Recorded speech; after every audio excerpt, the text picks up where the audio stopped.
जैसा कि आप सभी को विदित है, मंडी ज़िला में हम लोगों ने ये फैसला लिया है कि जितने भी लोग ज़िला में अब प्रवेश कर रहे हैं या पिछले कुछ दिनों में जिन्होंने प्रदेश के बाहर से या किसी भी रेड जोन से ज़िला में प्रवेश किया है, उन सभी लोगों को उनके साथ साथ उनके पूरे परिवार को होम क्वारंटीन होने के आदेश कल उपायुक्त महोदय द्वारा जारी किए गए हैं। तो ये आदेश जारी करने के पीछे रीज़न ये है कि इनिशियली जब इन सभी को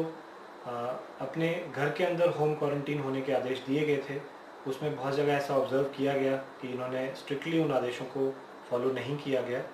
और वो अपने परिवार के साथ मिक्सअप हो रहे हैं। फिर उनके परिवार वाले जो है बाहर बहुत सारी एक्टिविटीज़ के लिए निकल रहे हैं। तो एहतियात के तौर पे ये फ़ैसला लिया गया है कि ना केवल वो इंसान जो खुद कहीं बाहर से आया है, बल्कि जिस परिवार के साथ वो रह रहे हैं घर पे आके, उन सभी मेंबर्स को होम क्वारंटीन होना है। तो ये डिसीजन लेने का मेन पर्पज़ ये है कि हम पूरी सोसाइटी और पूरे आसपास की नेबरहुड, उनकी सुरक्षा के लिए, उनकी सेफ्टी के लिए ये फ़ैसला लिया गया है। और इसका पर्पज़ ये नहीं है कि जो लोग बाहर से आ रहे हैं उनके साथ साथ उनके परिवार को किसी परेशानी में डाला जाए, बल्कि सिर्फ पर्पज़ ये है कि कम्युनिटी एट लार्ज और सोसाइटी एट लार्ज की सेफ्टी को ध्यान में रखते हुए उन्हें ये 14 दिन के लिए स्ट्रिक्टली होम क्वारंटीन किया जाए। तो क्योंकि ये जो परिवार है ये अगर समाज के प्रति अपनी ये जिम्मेदारी दिखा रहे हैं, तो एज़ कम्युनिटी हमारी भी ये जिम्मेवारी बनती है कि जो इनकी बेसिक ज़रूरतें हैं उसमें हम उनकी मदद करें। तो ऐसे बहुत सारे इंस्टेंसेस अब हमारे सामने आएंगे कि जो इस तरह के परिवार हैं जिनको होम क्वारंटीन होना पड़ रहा है, उनकी हो सकता है कोई फसल का काम हो, उनके घर पे पशु हों, उनका कोई उनके लिए घास लाने का या इस तरह के छोटे मोटे काम हों, या इसके अलावा इनको इसेंशियल्स जो सप्लाईज़ हैं, राशन है, दवाइयाँ हैं या और कोई इसेंशियल रिक्वायरमेंट्स हैं, उनकी भी ज़रूरत पड़ सकती है। तो पहली तो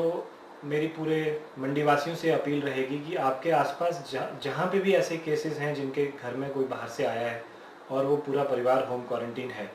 तो आप पूरी तरह से उनकी मदद करने की कोशिश करें इस टाइम पे।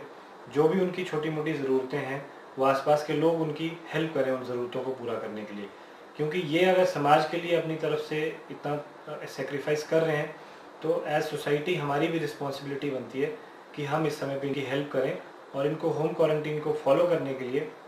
अपनी तरफ से जितनी मदद हो सकती है वो हम दें। इसके अलावा हमने पंचायतों को भी ये निर्देश दिए हैं कि ऐसे जितने भी हाउस होल्ड्स हैं जो होम क्वारंटीन में रहेंगे, उनकी ज़रूरत की चीज़ों के लिए उनको घर द्वार पे पहुंचाने के लिए पंचायतें पूरी तरह से एफर्ट करेंगी। जितने वहाँ पे हमारे स्वयंसेवी हैं या हमारे सर्व के वॉलंटियर्स हैं, उनको भी इसके लिए एक्टिवेट किया गया है। तो पंचायतें इनकी मदद लेके लोगों की ये ज़रूरतें पूरा करने की कोशिश करेंगी। उसके अलावा भी अगर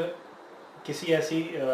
इमरजेंसी सिचुएशन में अगर पंचायत से नहीं मदद मिल पाती है, तो हमारे सभी एसडीएम्स ने एक हेल्पलाइन और एक फ़ोन नंबर इसके लिए जारी करा हुआ है। वो डिटेल्स हम लोग मीडिया के माध्यम से उसको पब्लिश करेंगे, सोशल मीडिया पे भी हम उसको डालेंगे, तो लोग उन नंबर्स पे भी कॉल कर सकते हैं और वहाँ पे अपनी समस्या बता सकते हैं। इसके अलावा हमारे ज़िला स्तर पे भी एक district emergency operation centre DEOC है, उसके नंबर्स भी हम लोग लगातार फ्लैश कर रहे हैं अलग अलग मीडिया प्लेटफॉर्म्स पे। उनको भी हम दोबारा से आप लोगों तक पहुंचाएंगे, ताकि जो भी लोग स्ट्रिक्टली होम क्वारंटीन फॉलो कर रहे हैं उनको अगर किसी भी आवश्यक वस्तु की ज़रूरत पड़ती है तो वो इन नंबर्स पे हमें संपर्क कर सकते हैं।